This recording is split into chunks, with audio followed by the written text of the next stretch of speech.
Right now, a new report shows Rock County is in desperate need of new housing options. How officials are trying to address it. And it's week 3 of the high school football season. Highlights and scores from across the region in Prep Mania. From the Channel3000.com Alert Center, this is News 3 Now at 10. Thanks for joining us tonight. Across all of Wisconsin, a new statewide report says Rock County is the area most in need of housing. Rock County reporter Adam Duxter joins us with how some cities are trying to keep up and meet the demand. Adam? Well, Charlotte and Eric, as the popularity of cities like Janesville and Beloit continues to grow, people are concerned that the number of houses here isn't. Entrance into the garage, stairs going down. This is a big weekend for Doug Scott. Upgraded floor covering and upgraded cabinets. Starting tomorrow, Janesville's Parade of Homes will bring hundreds of people looking for a place to live through available houses just like this one. Over on this side, we have a master bedroom. Scott, who owns Janesville-based home building company Advantage Homes, says houses like this one are a hot commodity. But overall, the demand for new homes as well as existing homes is great because interest rates are great right now. Interest rates are very affordable and unemployment is good. According to the Wisconsin Realtors Association, since 2006, for every home built in Rock County, nearly 2 families have moved to the area. Simply put, there's a shortage. There is a little inventory, not an overabundance of inventory. Typically, when a builder finishes a home, it doesn't sit. This lack makes it harder to draw new employees, or employers for that matter, into town. If you don't have the housing, our companies, no matter how cool they are or profitable or on the upswing, they're going to have challenges attracting good labor and quality team members. Gil Price says this lack of homes also drives up median home prices. And while just recently a new apartment complex broke ground near the interstate. That's going to be a phased-in 260 total units over a period of 3 to 4 years. Price says that's just scratching the surface in terms of how much additional space is necessary. Janesville is committed to trying to move forward as much housing as reasonably possible, and we have finished one project and got that underway. We have a series of 4 others that we're talking to, and we hope that that's going to really meet a lot of the need. Tonight we also talked to a Janesville realtor who told us one other impact of this housing shortage is people are now taking chances on older homes and looking to remodel them. He says this is just a farther sign that the city of Janesville is continuing to grow. Also in Rock County, crews are on the scene right now of a crash between a car and train near Janesville. Rock County Dispatch says it happened shortly after 8 o'clock on La Prairie Town Hall Road and south of County Highway O. The Janesville Fire Department and Rock County Sheriff's Office are responding. The 2 women who accused Badgers receiver Quintez Cephas of sexual assault have hired a prominent attorney to investigate the university's decision to reinstate him following his acquittal. The women have hired John Clune. He represented Deborah Ramirez, who last year accused U.S. Supreme Court Justice Brett Kavanaugh of exposing himself to her back in the 1980s. Clune also represented a woman in 2004 who accused then NBA star Kobe Bryant of sexual assault. University officials reinstated Cephas, let him rejoin the football team after a jury acquitted him last month. The Fall River School District superintendent was abruptly fired this week. The school board went into closed sessions Wednesday to discuss a letter that had to do with Dr. Michael Garrow's employment. After coming out of closed session, Garrow's contract was immediately terminated. Garrow has been superintendent since August of 2015. The board president told us they are looking at options to fill the position, but would not comment further as to why exactly Garrow was fired. The 25-year-old son of former Governor Scott Walker is considering running for Congress. In an interview, Walker said his son Matt is interested in the suburban Milwaukee seat being vacated by retired Republican U.S. Representative Jim Sensenbrenner. If he does run, he could be going up against some of the most powerful Republicans in the state, including Leah Vukmir and Senate Majority Leader Scott Fitzgerald. The Foxconn executive who has represented the company's project in Wisconsin is stepping down from his position. Today, Foxconn says Louis Wu has relinquished his project responsibilities to focus on addressing some personal matters.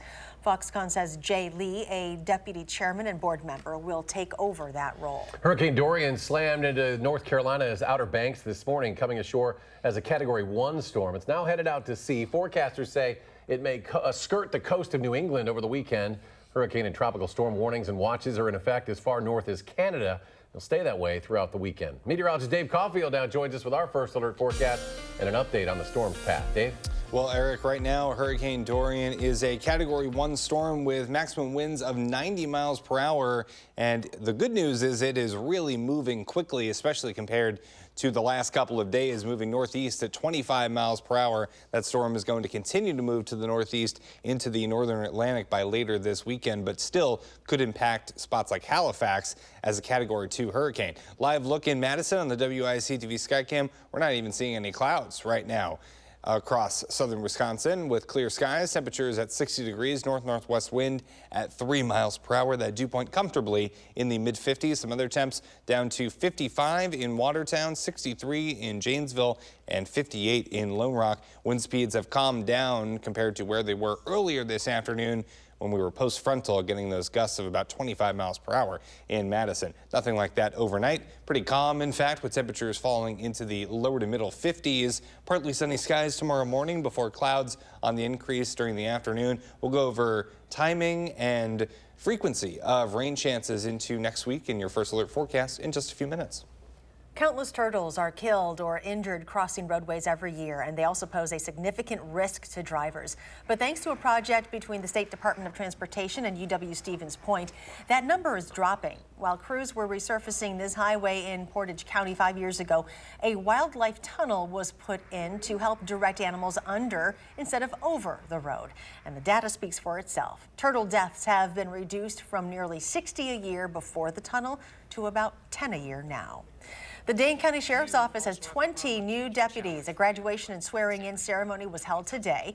Welcome to the graduates after their 4-month academy training at Middleton High School. The department has more than 450 sworn staff, ranging from patrol and investigative teams to courthouse roles. More than $38 million in renovations are officially now complete at Mount Horeb High School. Today, the school held a ribbon cutting and commemorating the project's completion. Classrooms, lab space, and the school's safety and security systems were all upgraded. A 2019 plaque and time capsule will also be put into the exterior of the high school to mark the occasion. A 3-foot-long ball python is still on the loose at Fond du Lac High School. Students and staff spent the first week of classes keeping an eye out for this snake. Its name is Kai. He is a pet of one of the school's science teachers, said not to be a threat to humans. At some point over the Labor Day weekend, it made a break for it. The school's been searching ever since, even bringing in the fire department to use their thermal imaging cameras, but so far no luck. They think it slithered into a vent in the science room. Oh boy.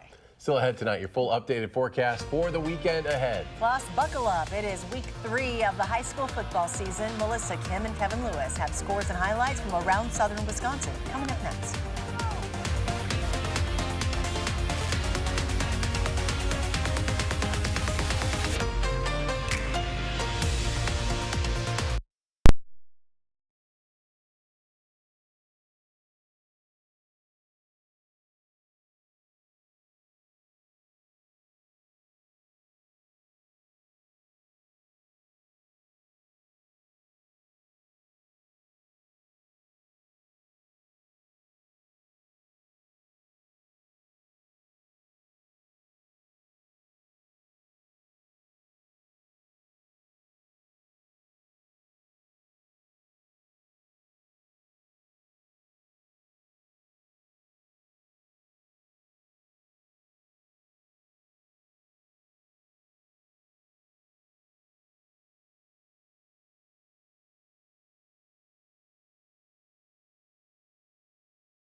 Good evening. I hope you had a really nice Friday. Oh. Hi, Dave. Hey, how's it going, guys?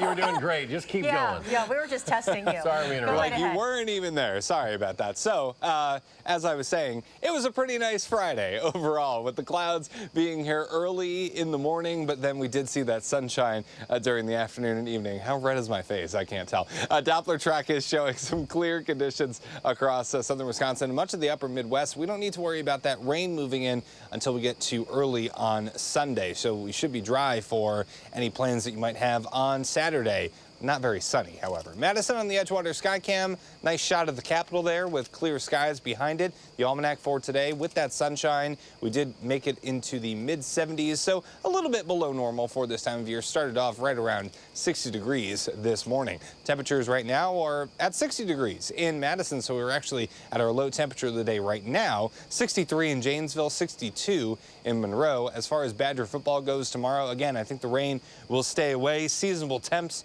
mostly cloudy, so we'll start the game with a little bit of sunshine, but by the fifth quarter, we may see more clouds than anything else. We'll call it mostly cloudy skies with that northwest wind at about 5 to 10 miles per hour. For the Ironman on Sunday, a couple of raindrops could find us, especially towards the afternoon hours. Mostly cloudy skies, and that keeps things cool for the start of the festivities. Temperatures in the 50s and only reaching highs in the upper 60s by the time we get to the afternoon. Speaking of temperatures, they're a little bit all over the place as we get into the next week to 10 days in the upper 60s on Sunday, but just 2 days later, we get a different season in town. Summer returns with highs in the mid-80s, the humidity on the increase for the middle of next week, so summer not quite done with southern Wisconsin just yet. Temps in the low to mid-50s for tonight. A few clouds, but mostly clear skies basically everywhere, and a little bit cool to start off tomorrow. Temperatures in the low 70s, partly sunny in the morning on Saturday, then mostly cloudy skies do visit us in the afternoon. We can see a few clouds here and there, but some peaks of sunshine early in the day on Saturday. However, not much sunshine to come by as we head into later on Saturday. And for Sunday, we'll call it pretty cloudy, with those showers becoming a little bit more likely by the time we get to the later portions on Sunday. Monday, as we take a look at the 7 to 10 day forecast, those temperatures in the low 70s with showers and storms heading our way later in the day, and temperatures in the mid-80s on Tuesday. Breezy with a chance of rain, slight chance of showers on Wednesday, and then Thursday and Friday, more chances for showers with highs in the 70s. That's a look at your weather. Now, it is Friday night, so let's turn it over to Kevin Lewis and Melissa Kim for Prep Mania. Hit it with those highlights.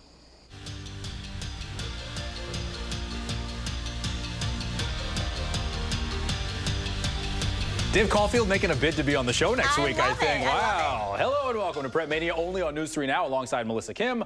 I'm Kevin Lewis. We begin tonight in the Badger Conference, where if you want to keep pace with favorite Wanakee, you have no room for early season missteps. That is correct. Stoughton, Oregon, both off to 1-1 starts this season, and a second loss this early puts you behind the 8 ball in the Badger Conference. So, no one wants to have to get off the schneid. Did I use that correctly? 100% A+. I learn something new every day, guys. It's the Prep Mania Game of the Week. Stoughton ball here to start. Adam Hobson hitting Nathan Hutcherson. He makes his way into the end zone. Vikings up 14-7. Later, 21-7 is the score. Damian Johnson running into Matt Kissling. Kissling keeps his feet and scores. Vikings driving again. Coming up, Hobson. That was actually there for the QB keeper for the touchdown. Deja vu again here. Hobson keeping it again, calling his own number. Stoughton wins 42-34. Jay Wilson has the post-game wrap-up. Stoughton wins the Battle of Highway 138, and Jack Nelson and Stoughton's offensive line, a big reason why. Boy, you guys up front are really something. What makes that unit so special and so effective? I think we just, practice in like practice. We're just 100% all the time. It's the mentality of just getting off the ball and really getting after it. So I think we got a lot of guys, real smart, know what they're doing, big guys. So, I think it just all comes together kind of. How special is it for Stoughton to beat Oregon in football? Really special, really special. I mean, there's nothing like it, really. Yeah, it's awesome. Tell us about that rivalry. Because you know each other. Yeah. I mean, they're so close. We know the people, everything like that. Talk goes back and forth a little bit. Yeah, it's awesome. Well, you get bragging rights for another year. Yeah. Congratulations. Thank you. Jack Nelson and Stoughton beat Oregon tonight. All right, thank you, Jay. Meanwhile, Monona Grove still looking for its first win of the season. The Monroe Cheesemakers, their opponent tonight, they are 1-1. Both games decided by 1 point, so close calls there. The Silver Eagles trying to get one in the win column on their home turf. We are scoreless. Fabian Jackson takes it the rest of the way, their 35-yard touchdown, and it is 7-0 Silver Eagles to start. Same score later. This time it's Cameron Banky airing it out, letting it fly big time to, or rather, not at all. That's an 85-yard touchdown play.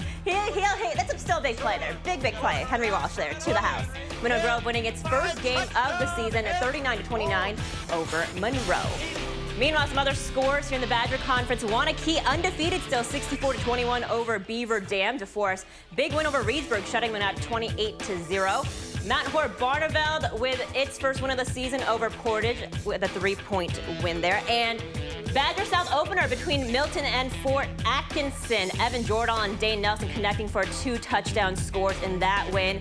Watertown shutout win over Edgewood, and Sauk Prairie beats Baraboo 16-3. Madison Memorial's off to a great start in conference play. 2 road wins to start the season, putting up 38.5 points per game in the process. Tonight, the Spartans got to come home, hosting the Pergolders at Mansfield Stadium. In front of some future Spartans, first possession, C.J. Green in the green jersey dives into the end zone for a 2-yard touchdown, 7-0 home squad. Red zone situation on 4th down. Phil Rowe can't get away. Cole Hendrickson brings him down, and the Spartans take over. Jason Cinetti.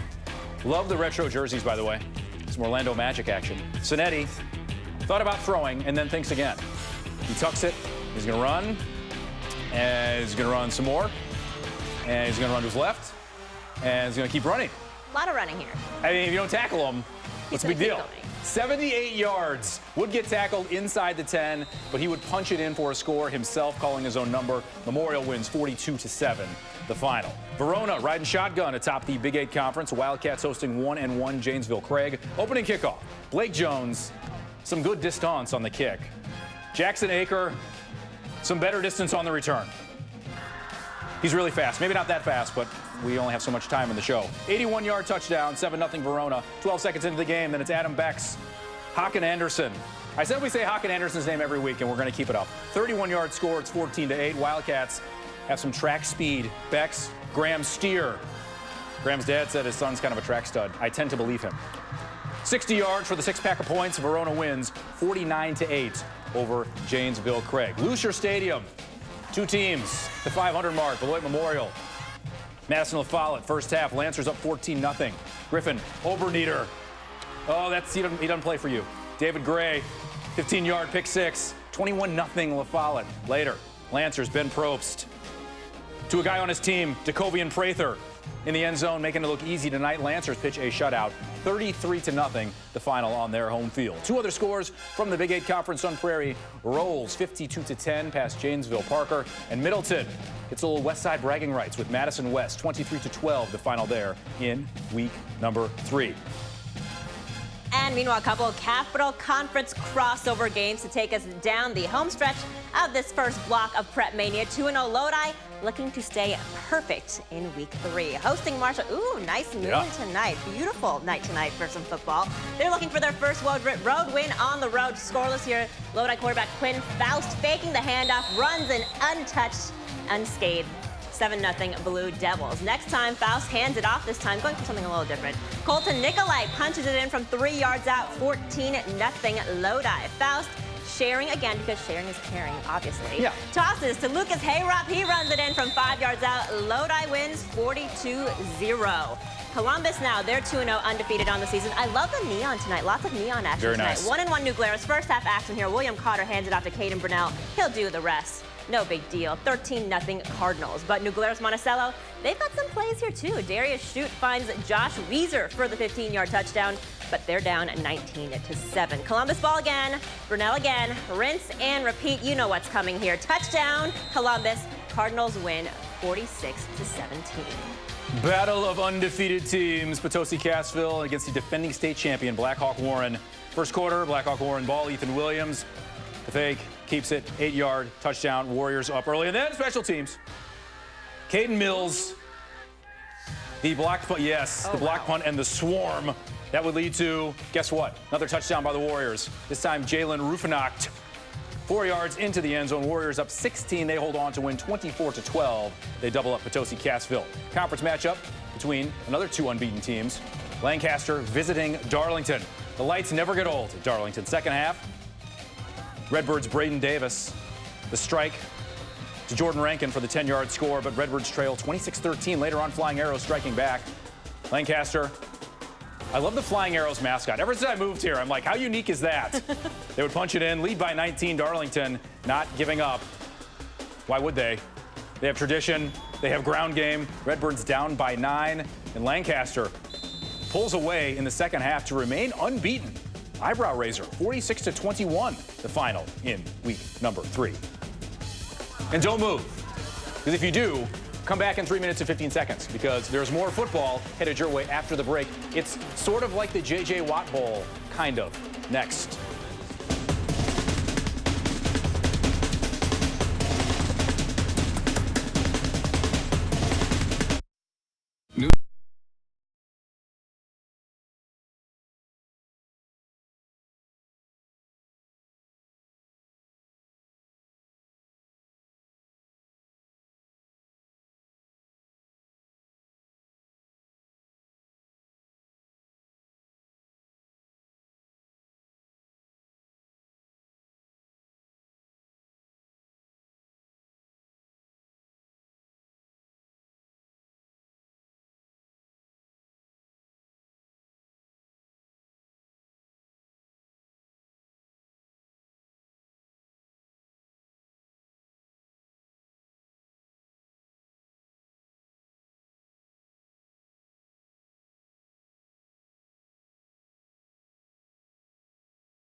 Tomorrow, the Wisconsin football team looks to open the home schedule with a win over what was almost J.J. Watt's alma mater. Big fella played his freshman season at tight end at Central Michigan before transferring to the UW. That is right, and the rest, they say, is football history. The Badgers have won 23 straight home openers, and they're 35-point favorites over the Chippewas tomorrow.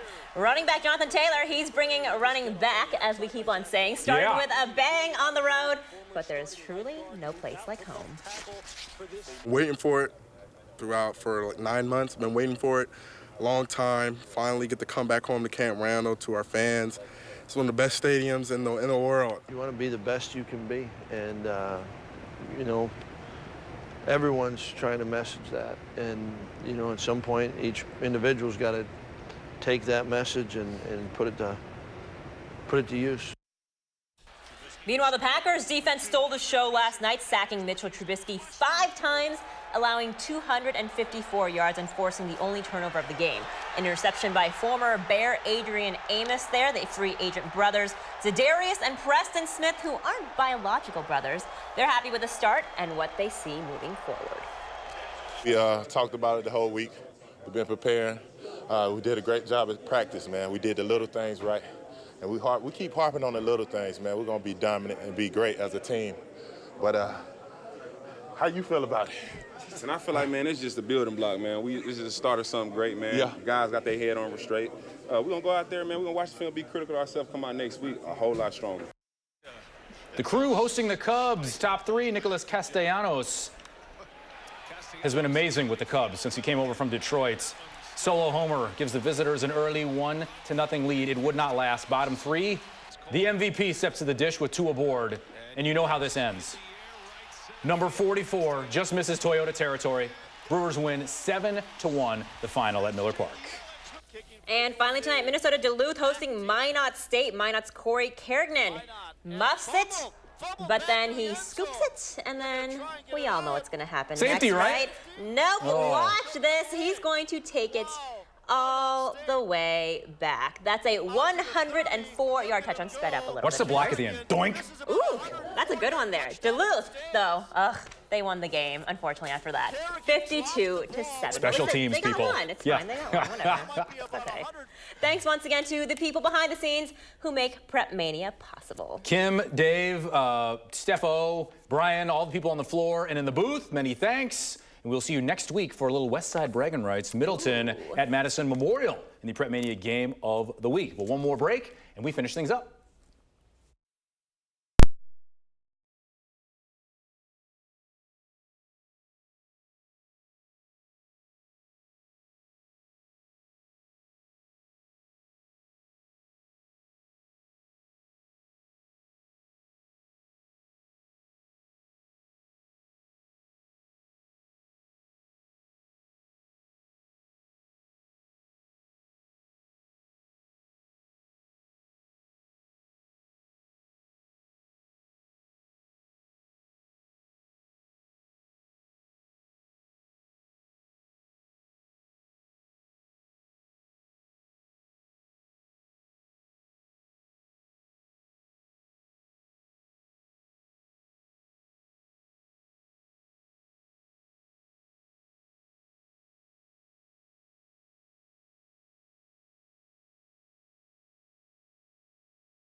Dave's here with the final check. Mostly cloudy but dry on Saturday, which is good news for the Badger game and the outdoor activities. Rain does move in on Sunday with temps in the upper 60s, but summer returns by the middle of next week.